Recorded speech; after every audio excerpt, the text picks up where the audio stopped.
것처럼 여러분의 도움이 좀 줄 수 있는 게 뭐냐, 제가 장애인 한동대학교 교수로 있었는데 한동대학교 교수 중에 유일하게 전문대학교 교수 출신입니다. 그래서 제가 흔히 말하면 5등급부터 1등급까지를 다 가르쳐 본 경험이 있습니다. 그래서 아마 오늘 제목 때문에 위로받고 오신 분들 많죠.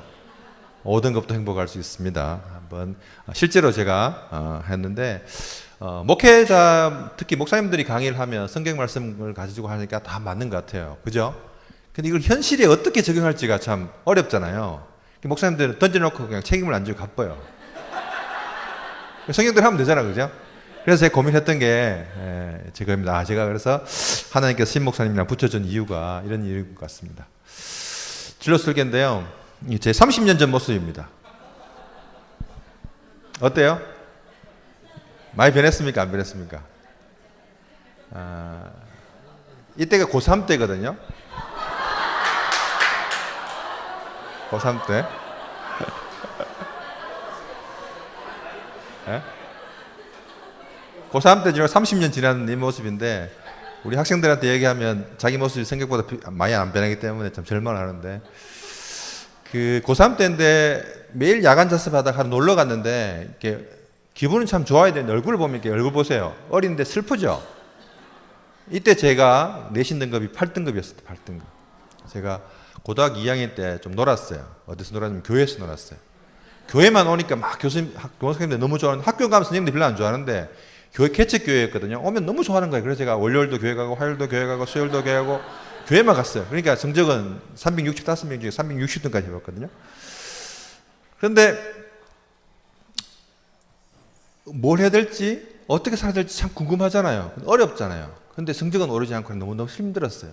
왜 제가 그때 공부를 하기로 결심을 했냐 하면 제가 왜 공부를 안 했냐 하면 저희 어머님이 아버님이 정상적으로 있다 초등학교 3학년 때 쓰러져 가지고 10년을 누워 계셨어요. 그래서 어머님이 생활 전선에 들어가서 한국 야구르트 배달 포장마차 이런 거 하시니까 제 생각에 어린 마음이 어떻게 했냐면 고등학교 졸업하고 공장에 가서 돈 버는 게 낫다고 생각했어요. 근데 어머님이 고등학교 2학년 이제 3학년 2학년 겨울방학 시작할 때 어머니께서 통장을 이렇게 내미시는 거예요. 근데 50만 원짜리 적금 통장인데 24번이 들어가게 있는 거예요. 15,000원씩 들어갔는데 어머니 이게 뭐예요? 할까요? 너 대학 가야지 가시더라고. 저희 어머님이 저렇게 제가 성적이 그렇게 내려가도 한 번도 공부하라는 이야기를 하신 적이 없어요. 근데 어머님이 하신 말씀은 뭐냐면 네가 우리 집안을 일으키려면 대학 가서 좋은 직장을 얻었으면 좋겠다라고 하셨는데 그때 제 등급이 8등급이었습니다. 얼마나 제가 참 부끄럽고 미안하고 죄송스러웠어요. 그래서 그때 제가 정신이 번쩍 들어서 고등학교 3학년 올라가면서 정말로 인간이 할 수 있는 만큼은 최대한 노력했던 것 같아요. 그래서 제가 이때 우리 어머니 모습이고요. 제가 이제 2005년도 박사학위 받을 때 우리 어머니 이렇게 활짝 웃으셨어요. 저희 어머님이 주일날 교회 안 가는 건 뭐라 하시는데 주일날 공부 안 하는 거는 야단 안 치신 분이에요. 그래서 한평생 저를 믿고 기도하고 기다려주셨던 분이 어머니입니다. 그래서 아마 여러분들 첫 번째 드릴 말씀은 뭐냐 하면 여러분들 자녀를 정말 하나님을 통해서 믿고 기다려주시면 여러분들에게 아마 박사학위 모자 씌워둘 수 있을 것 같습니다. 그래서 저는 참고로 이렇게 우리 인생 경영이라고 하니까 우리 부모님들이 우리 인생에 대해서 크게 한 번은 생각을 하고 계셨을 것 같은 게 우리 인생을 한 3개 정도의 직업으로 표현한다고 하면 한 30대까지는 설계사와 같은 일입니다. 보이지 않는 것들을 그리고 준비하고 그래서 배우는 단계죠. 그죠? 그래서 숨없는 실패를 할 수 있어요. 도면은 썼다가 지울 수 있잖아요. 그죠? 여러분도 마지막 전원주택 아마 설계하신 분, 짓고 싶은 분들은 수없이 바뀌잖아요. 도면이. 여기다 방 넣을까 말까, 부엌 넣을까 말까, 큰 거, 지붕 높이는 어떻게 할까 다 바뀌잖아요. 그러니까 수많은 변화가 있는 시기가 아마 30대까지 겁니다. 결혼하기 전까지. 그리고 나서 결혼을 하고 나서 직업을 가지고 가정을 이루면 비행기 조종사와 같이 가야 돼요. 자기가 정한 목표까지 바로 가야 되잖아요. 그죠? 참고로 저희 딸이 있는데 딸이한테 야, 너 미국 어떻게 가냐 물어보면 다른 사람들은 뭐 여권도 만들어야 되고 비행기 티켓도 끊어야 되잖아요. 딸은 어떻게 느끼냐면 비행기 타서 밥 2번 먹고 영화 2번 보면 미국 가요. 왜? 자기가 경험한 그거잖아요. 아빠가 다 해줬잖아요. 우리도 어린 시절에 참 많은 상처가 있는 분들은 뭐냐면 부모님들이 이렇게 훌륭한 비행기 조종사 같은 역할을 못 해주니까 힘든 거잖아요. 그죠? 비행기 타면 어떻게 돼요? 따뜻하게 해주죠. 그죠? 밖에 비바람일지도 모르잖아요. 그래서 가정이라는 아주 큰 비행기를 잘 조정할 수 있는 역할을 해주는 게 인생의 두 번째 목표인 것 같습니다. 그러고 나서 이 두 번의 경험을 가지고 인생의 후반전은 여행 가이드와 같이 지금 이렇게 여행을 처음 떠나는 분들에게 가이드를 해주는 삶을 살아가라고 하나님께 우리에게 주신 것 같습니다. 그래서 많은 사람들이 원하는 게 성공적인 인생을 원합니다. 성공의 전개를 물어보면 가지각색입니다. 그래서 아까 말씀드린 것처럼 우리가 아셔야 될 게 뭐냐면 세상의 성공과 하나님 앞의 성공이 조금은 다릅니다. 그죠? 참고로 우리 부모님들한테 여러분의 자녀가 베드로와 같이 되세요 하면 인상이 다 별로 안 좋아요. 베드로는 좋은데 내 자녀가 베드로 같이 된 건 별로 안 좋아요. 왜? 어부라는 직업 때문에 그렇습니다. 그죠? 조금씩 마찬가지죠. 그죠? 임정택이도 제가 한동대에 있을 때 만나서 같이 좀 도와주고도 했는데 마찬가지입니다. 임정택처럼 살려고 하는데 장애인과 같이 살아가면 별로 안 좋아합니다. 베드로처럼 안 좋아합니다. 하지만 하나님이 좋아하는 영역이 세상과 영역은 좀 다르다. 그죠? 근데 그래서 많은 사람들 우리가 다니엘을 듣는 이유가 뭐냐면 부모님들이 다 좋아하세요. 하나님한테 인정도 받고 세상에서도 인정받고 싶은 거. 그게 욕심인 거죠. 인정합니다. 그죠? 그래서 대학생들한테 물어보면 됩니다. 야, 대학 1학년들한테 야, 성공이 뭐냐? 이게 대학생들 수준입니다. 그죠? A+ 받고 좋은 회사 가서 좋은 사람 만나서 행복하게 살고 싶어요. 라가 학생들의 수준입니다. 근데 이 친구들 있잖아요. 3학년이 딱 되잖아요. 그럼 부모님들이 속 터지는 일이 생깁니다. 이때 와서 뭐냐면 3학년 어떤 친구들이냐면 대학 들어와서 너무 좋아요. 1학년 때 놀아요. 2학년 때 노는 게 탈리기부터 계속 놀아요. 그래서 3학년이 됐어요. 가만히 생각해보니까 내년에 졸업이야. 아무것도 해놓은 게 없어. 그래서 뭐냐면 야, 이 전공이 내게 맞나? 다시 고민해보고 엄마 시간을 좀 주시면 안 될까요? 그래가지고 대한민국의 학생이 20만 명이 휴학을 합니다. 그래서 뭐냐면 행복할 수 있을지 제가 사는 이야기를 하고 있을지 이걸 대학교 3학년 때 해요. 근데 이 이야기를 언제 해야 되냐? 고등학교 1학년 전에 하셔야 돼요. 이 이야기를 하셔야 돼요. 이야기를. 그래서 자유학기제가 있거든요. 참고로 조금 다른 우리 한동대 학생들 이야기 보면 한동대 학생 이 친구는 정말 여러분들이 원하는 것처럼 중학교 공부 잘해서 고등학교 전교 1등해서 그 외국에 있는 대학교에 좋은 대학교 갔어요. 이 친구도 좋은 대학 가보니까 외국 생활을 너무 오래 하니까 자기가 누군지 엄마가 해주는 밥도 먹고 싶고 너무너무 힘들어서 우울증이 걸렸어요. 이 친구가 한국에 있는 서울대학교로 교환학생을 왔는데 서울대학생한테 물어봤어요. 너 공부 왜 이렇게 열심히 하니? 잘 먹고 잘 살기 위해서 한다는 거예요. 충격을 받았어요. 이건 아닌 것 같다 싶어서 얘가 한동대로 편입을 해왔어요. 그래서 고민을 했다는 거죠. 많은 사람들이 뭐냐? 큰 배가 오면 무조건 타기 위해서 한국에서 기다리는 사람 같다는 거죠. 공무원이라는 큰 배, 대기업이라는 큰 배, 성공이라는 큰 배가 오면 다 타고 싶어하는 사람들 같다는 거죠. 그래서 이 친구가 자기에게 어울리는 곳, 자신이 가고 싶은 곳, 나를 만드시는 원하는 곳, 그곳에 참 행복과 가치 있다는 것을 배웠습니다. 27살짜리가 이런 이야기를 한 거예요. 이 친구 하는 말이 뭔지 마지막에 이 깨달음을 얻기까지 자기가 15살부터 27살까지의 시간이 10년이 걸렸다는 거죠. 12년이 걸렸다는 거죠. 이런 고민을 우리 부모님들이 같이 해 주셔야 된다는 거예요. 그래서 저는 존 맥스웰 목사님이 하신 성공의 정의를 참 좋아합니다. 인생의 성공이란 인생의 목적을 깨닫고 최대의 잠재력을 발휘해서 성장하는 겁니다. 성장하는 거. 성장하는 게 성공이지 1등하는 게 성공이 아니다는 거죠. 그죠? 그래서 그 성장해서 다른 사람들에게 유익한 씨앗을 뿌려주는 것이 하나님께서 기뻐하는 성공이라는 의미입니다. 자, 본론 들어가겠습니다. 진학진로 궁금하시죠? 그죠? 실제로 저희들이 봤던 뉴스입니다. 2013년도에 신흥정 목사님과 저랑 보는데 어느 날 갑자기 휴학생이 100만 명이라고 합니다. 이걸 보고 저희들이 이 휴학생들을 어떻게 하면 좀 도울 수 있을까라고 생각해서 만든 대한대학교 프로그램이 ING 스쿨이었습니다. 그래서 콜링, 투닝, 워킹이라는 전체의 주제 아래서 하나님 안에서 꿈을 가지자라는 뜻으로 ING 스쿨을 만들었습니다.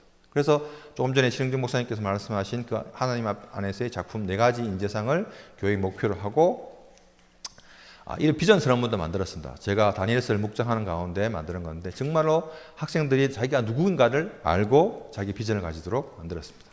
그래서 목사님께서 첫 시간을 강의하고 그 다음 제가 하고 그 다음 간사님이 해서 실습을 하고 해서 그래서 지성과 영성이 함께 만나서 삶의 변화를 만드는 학생들을 가르쳤습니다. 이 친구들이요 휴학생이고 취업 준비생이었는데 이렇게 1기부터 쭉 졸업을 했습니다. 그래서 했는데 수료식 때 부모님들 초청해서 자기 꿈을 이야기하는데 부모님들이 처음으로 자기 자녀가 공식적인 문서로 된 비전을 발표하는 거 보고 대부분 다 우십니다. 왜? 여러분들의 자녀와 꿈에 대해서 이렇게 진지하게 이야기를 들어본 적이 없잖아요. 대학에서 뭐 배웠는지도 모르잖아요. 입학식 때 한번 가보고 졸업식 때 한번 가고 끝이잖아요. 이 친구가 뭘 고민하는지를 들어보면 부모님들이 대부분 다 우십니다. 그러고 나서 이게 이제 알려지니까 우리 신영재 목사님이 담당하고 있는 아멘교회에서 중고등학생들을 위해서 한번 만들어달라. 그래서 저희들이 앞에 M자를 붙였습니다. 미들스쿨에서 중고등학생들을 위한 INSQ를 만들어서 했습니다. 똑같이 했습니다. 그래서 대신에 비전 설문 너무 많으니까 좀 줄여줬고 학생들과 직접 이렇게 꿈을 찾아가는 것들을 함께 만들어 봤습니다. 그래서 이 학생들 어떻게 하는지 궁금하죠?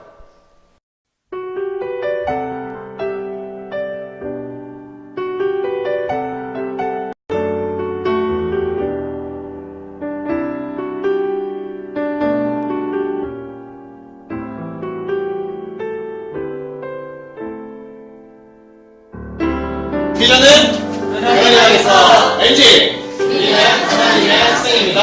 NG 우리는 하나님 안에서 꿈을 만들겠습니다. NG 우리는 하나님 안에서 온갖 선포를 준비하게 했습니다. NG 우리는 하나님 안에서 열정으로 세상을 개발하겠습니다. NG 우리는 하나님 안에서 섬김으로 세상을 변화시키겠습니다.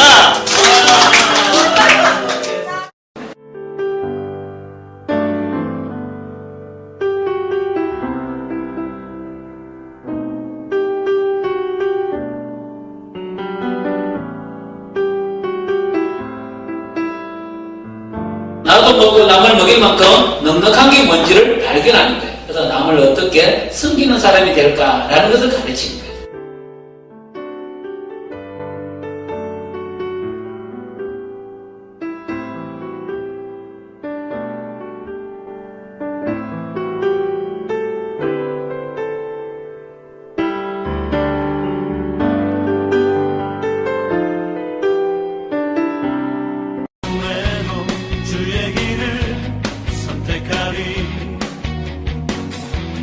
가운데로 걸으리 주님을 크게 보는 믿음 가지고 세상에 나타내리라 놀라운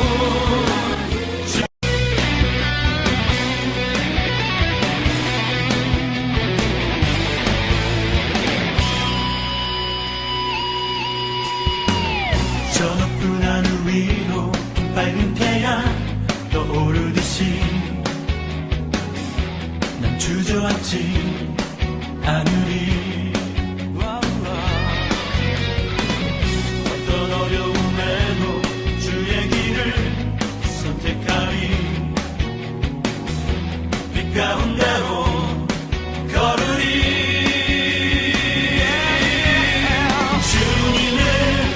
크게 보는 믿음 가지고 세상에 나타내리라 놀라운 주의 사랑을. 이러한 제가 하고 싶은 직업은 저는 선생님이 되고 싶습니다. 저는 청소년을 자유로운 분위기 속에서 가르쳐서 행복하게 해주고 싶습니다. 사람들의 마음을 잘 이해하고 리더십으로 사람을 이끌어가는 따뜻한 사람이 되고 싶습니다. ING를 하기 전까지는 내게는 정확한 꿈도 없고 허전한 느낌이 들었는데 꿈을 가지고 나서는 훨씬 노력하는 상태로 바뀌게 되었습니다. 그래서 저는 심리 상담가와 사회복지사가 되고 싶습니다. 저는 치료교사가 되어서 아이들과 함께 운동함으로써 그 아이들을 즐겁게 해주고 학교 생활도 더 잘할 수 있도록 해주는 것이 제 꿈입니다. 한부모 가정의 아이들을 대상으로 다양한 정서적 프로그램을 통하여서 자존감 향상에 얼마나 영향을 미치는지 알아보는 것입니다.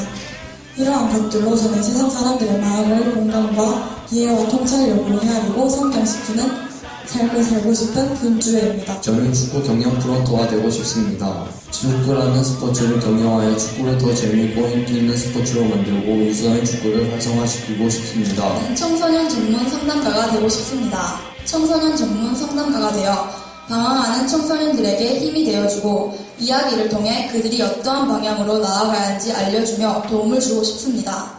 이러한 직업을 갖기 위해 저는 많은 사람들을 만나고 이야기를 통해 그 사람들의 마음을 잘 이해하려고 노력하겠습니다. ING를 통해서 남의 이야기를 잘 들어주고 상담하는 것이 저의 강점이 될 수 있다는 것을 깨닫고 더욱 자신감이 생겼습니다. 세상의 필요와 저의 능력이 만나는 곳에서 크게 쓰임받고 도움을 줄 수 있는 사람이 되고 싶습니다. 꿈을 이루기 위해 열심히 공부할 것이며 저도 할 수 있다는 긍정적인 마음가짐으로 열심히 꿈을 이뤄 나가겠습니다. 감사합니다.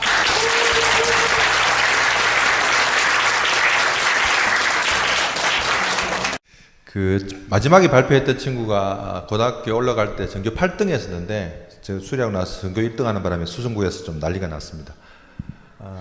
그래서 참고로 저희들이 아마 나가실 때 보면 저희들이 MING 스쿨 9기를 모집을 하고 있는데 아마 신청서가 있으니까 참고하시기 바랍니다.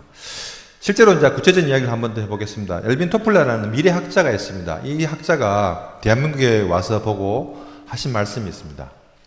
한국의 학생들은 미래에 필요하지 않는 직업을 위해서 하루에 15시간 공부하고 있다는 겁니다. 근거를 말씀드릴게요. 실제로 1965년도에 30년 뒤의 모습을 상상한 그림입니다. 실제로 이 그림이 있는 것 중에서 안 된 게 한 개도 없습니다. 그때 30년 전에요, 벌써 휴대폰이, 이제 스마트폰이 나올 것을 다 알고 있었어요. 그죠?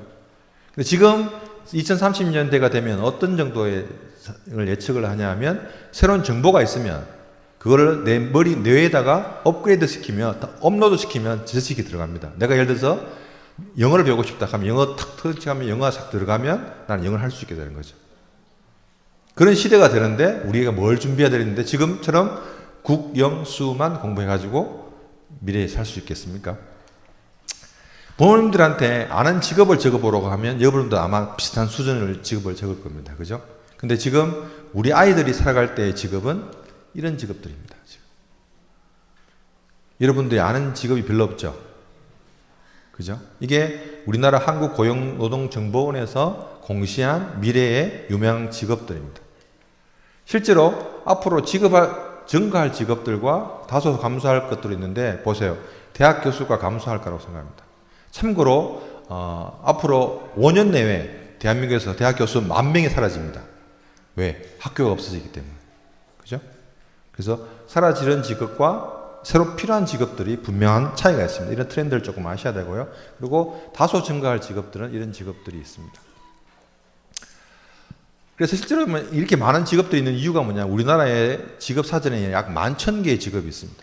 우리 부모님들도 학생들도 지금 자유학기제를 통해서 이런 직업에 대해서 정말로 진지하게 한번 알아보셔야 됩니다. 근데 지금 우리나라는 뭐냐면 80년대에는 27% 정도의 진학률이었지만 지금은 70.8%가 대학을 무작정 가고 있습니다. 무작정. 보세요. 얼마 전에 뉴스에 났는 성적입니다. 이게 토익 900점 이상, 전공 기계공학, 공채 수료 통과자 우대인데 이게 무슨 조건인지 아세요? 서클 모집 기준이에요. 취업 스타디에 가입하려면 이 조건이 돼야 됩니다. 취업 스타디에, 취직이 아니고 스타디 가입 조건이 이 정도 돼야 됩니다. 자, 여기 참고로 자격 되시는 분 손 들어보세요. 토익 900점 이상 기계공학 전공하고 공공기관에 합격해 보신 분. 참고로 은혜롭게 다 아무도 없습니다.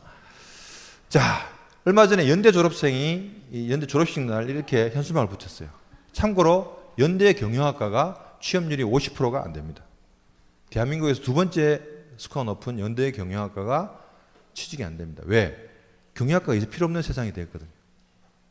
차라리 경대 전자공학과 학생이 취직이 더 잘 됩니다. 연대 경영학과보다. 근데 여러분들 부모님들은 만약에 여러분들 자녀가 연대 경영학과 붙고 경대 전자과 붙었다 하면 당연히 여기 있는 부모님들은 99%가 연대 경영학과 보내실 겁니다. 근데 지금 보내시면 안 됩니다. 참고로요. 사법고시 출신의 사법고시를 합격한 사람이 최근에 구급공채 시험을 봤습니다. 대한민국 변호사가요. 평균 원 수입이 200만 원이 안 됩니다. 로스쿨 나온 사람이 평균 월 수입이 200만 원이 안 됩니다. 그래서 이 친구가 힘들어가지고 구급공무원 시험을 쳤어요. 그래서 변호사 협회에서 막 야단치니까 야 그거 내 자유인데 어떡하냐. 먹고 살기 힘든데 구급공무원도 해야 되지. 이게 지금 대한민국 문과의 현실입니다. 그래서 실제로 기업에 취직한 사람들 이야기 들어보면요. 자기가 원하는 적성에서 온 사람은 이겁니다. 자기가 그냥 취업한 곳이 이것밖에 없기 때문에 여기 사입니다. 참 서글픈 현실이죠. 그죠? 그런데 대학 모집은 이렇게 됩니다. 그래서 여러분들은 이거 알고 있죠? 1등급이면 경대 보내고 2등급이면 영대 가고 3등급이면 이렇게 가고 그죠? 이 고정관념이 딱 돼 있잖아요. 그죠? 근데 정규직 스카이 대학교의 정형과 정규직 대기업 사이에 요 갭이 있습니다. 요 갭. 부모님들은 요 갭의 의미를 잘 아셔야 돼요. 요 차이를 여러분들이 틈새를 노리셔야 됩니다.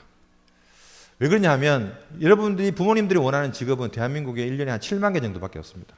근데 1년에 배출되는 졸업생들은 약 70만 명, 10%.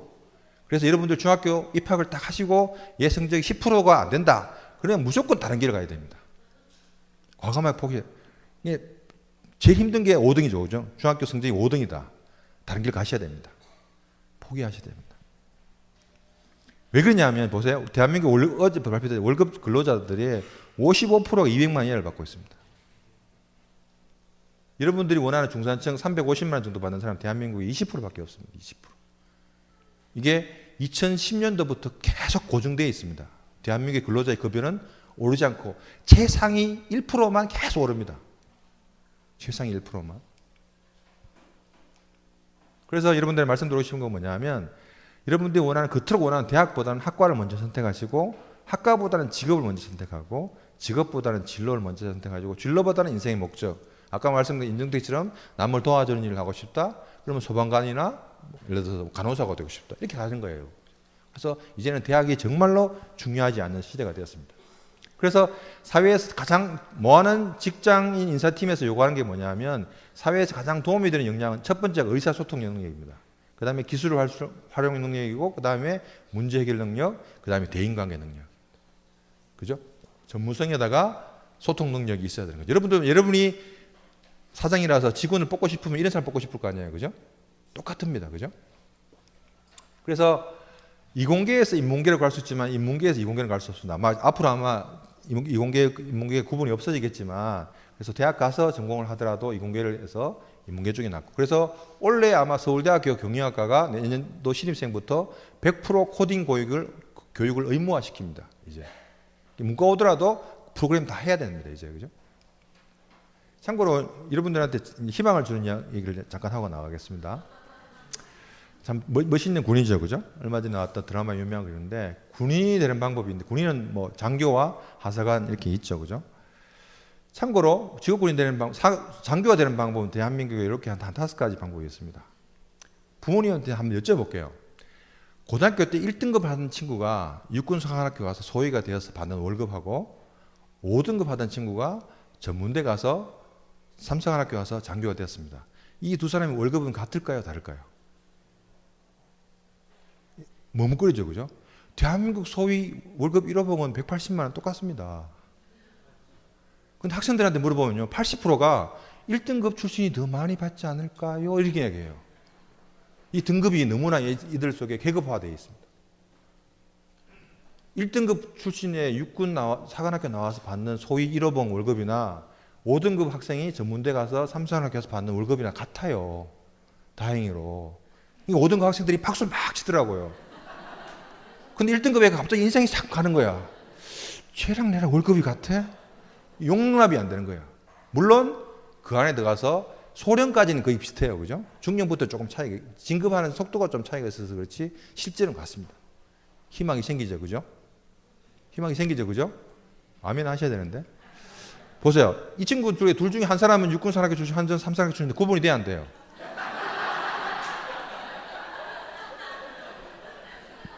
월급 똑같이 받아요. 그죠? 자, 그러면 대한민국 대학생들이 가장 취업하고 싶어하는 포스코. 그죠? 항상 2등을 하고 있거든요. 1등은 삼성전자가 하고 있고. 자, 보세요. 1등급 출신 서울대 연고대 포스코 들어온 거 당연하죠. 그죠? 3등급 예를 들어 그 경대 출신들에서 경대 들어가서 50등 안에 50% 들면 포스코 옵니다.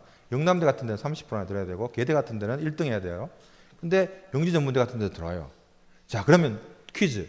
계대에 나와서 포스코 들어가서 받는 대졸 초임하고 서울대 출신의 대졸 초임하고 같을까요? 다를까요? 이제 같네. 근데 서울대 출신이 별로 기분 안 좋아해요. 왜? 근데 같은 일을 하잖아요. 그죠? 등급은 뭐냐면 우리나라에서 평등하다는 점, 공평한 기회를 준다는 의미에서 시험의 성적을 구분하기 위해서 거지 사람의 수준의 등급이 아니라는 거죠. 그죠? 실제로 영남대 출신이 포스코 임원들이 많아요. 네? 많습니다. 그래서 제가 가르쳤던 학생들, 전lin대 전문대학 대수인데 28명 중에서 28명이 대기업 갔어요. 이 친구들이요, 전문대학생들은 2년만 지나면 4년제 대졸하고 월급이 똑같아요. 이 친구들이 해외 1년 두세 번 여행 가고요. 신혼여행도 다 해외 가요. 여러분들 중에 해외 여행 1년에 3번씩 가시는 분 손들어 보세요. 전문대학 나왔는데 이 친구들 다 그렇게 하고 있어요. 왜? 대기업 가니까. 그죠? 전공도 똑같아요. 이렇게 다양한 전공을 하면 포스코 가요. 금속공학만 하는 게 아니라. 그죠? 그래서 이렇게 다양한 사람들이 살고 있습니다. 제가 개인적으로 사례를 한 개 말씀드리면 저도 자녀가 있어서 이게 지금 한동대에 다니는 학생이 있는데 이 친구가 한동대에 들어갈 때 등급이 2, 3, 5였습니다. 무슨 뜻인지 알죠? 국어 2등급 3, 5 그죠? 국영수 합치가 10등급이었어요. 근데 한동대는 합쳐서 1.5에서 2등급이 돼야지 안전에 들어갈 수 있어요. 근데 노하우가 생기죠. 그죠? 궁금하시죠? 저도 솔직히 말해서 애를 성적으로 봤어요. 근데 애를 성적으로 보지 않고 바뀌게 된 동기가 뭐냐면 제가 먼저 변해요. 제가 아버지 학교하고 기독학부모 교육도 받고 MING 스쿨하고 ING 스쿨 하면서 제가 하나님이 아까 우리 신윤중 목사님 말씀한 것처럼 재능을 발견하는 것이고 그 원하는 뜻이 있다는 것을 알고 부모가 먼저 이렇게 변했어요. 그러니까 애도 따라서 변하더라고요. 그래서 지가 잘했더니 얘가 딴 거 못하고 수학만 잘했어요. 수학만 2등급이고 나머지는 다 3, 5등급이었거든요. 근데 수학 가지고 한동대 갔어요. 그게 뭐냐면 5등급도 갈 수 있죠. 그죠? 그래서 지금 한동대 들어갔는데 많이 힘들어합니다. 워낙 공부 잘하는 애들이 많아서. 마칠게요. 우리나라 골프 선수 중에 최원준이라는 골프 선수가 있어요. 이 친구가 7년 동안 152번 만에 우승을 했는데 우승을 하면 보통 선수한테 이렇게 물을 붓는데 이 친구 옆에 있는 KD한테, 나이 든 KD한테 물을 붓는 거예요. 이게 누구냐 하면 아빠였어요. 아빠가 경찰관이었는데 딸이 골프 선수를 한다니까 돈이 없으니까 아빠가 캐디가 된 거예요. 7년간 백을 맸는데 이 어깨가神경이 끊어져 가지고 감각이 없대요. 근데 수많은 사람들이 뭐냐 하면 네가 우승 못하는 거는 캐디가 안 좋아서 그렇다. 아빠를 바꿔라. 아빠를 버리라고 했는데 이 선수는 끝까지 우겼대요. 자기가 우승해서 첫 번째 소감이 뭐냐면 아버지가 최고의 캐디라는 것을 보여줄 수 있어서 너무너무 감사하다라고 이야기했습니다. 우리가 믿고 자녀들 기다려준다면 그 자녀들이 실패를 통해서 여러분들이 훌륭한 부모라는 사실을 아마 꼭 증명해 줄 수 있을 겁니다. 그래서 우리 자녀들은 저도 그렇지만 여러분들이 가르치는 수많은 정보를 통해 학생들이 변하는 건 아닌 것 같아요. 부모님들 보여주는 삶을 보고 우리 자녀들이 변한 거지. 그래서 우리가 부모님들이 먼저 삶의 모범이 되어야 될 것 같습니다. 그래서 저는 이렇게 항상 결론 강의를 마지막으로 줬는데요. 그래서 하나님께서 우리에게 자녀를 주신 것은 니도 자식 키워봐야 내 마음을 알잖아요. 하나님께서 똑같은 일을 주세요. 우리가 자녀를 키워봐야 하나님 마음을 아는 것 같아요. 그죠? 자녀가 우리 마음에 합한 일을 하면 얼마나 기뻐요. 그죠? 근데 우리는 그걸 모르고 자꾸 사고를 치잖아요. 그죠? 그것처럼 뭐냐면 우리 부모님들은 하나님께서 우리를 위해서 보내준 양육자입니다. 그래서 자녀를 통해서 하나님의 마음을 알게 하셨으니까 이 자녀를 통해서 더욱더 하나님과 가까워지는 여러분이 되었으면 좋겠습니다.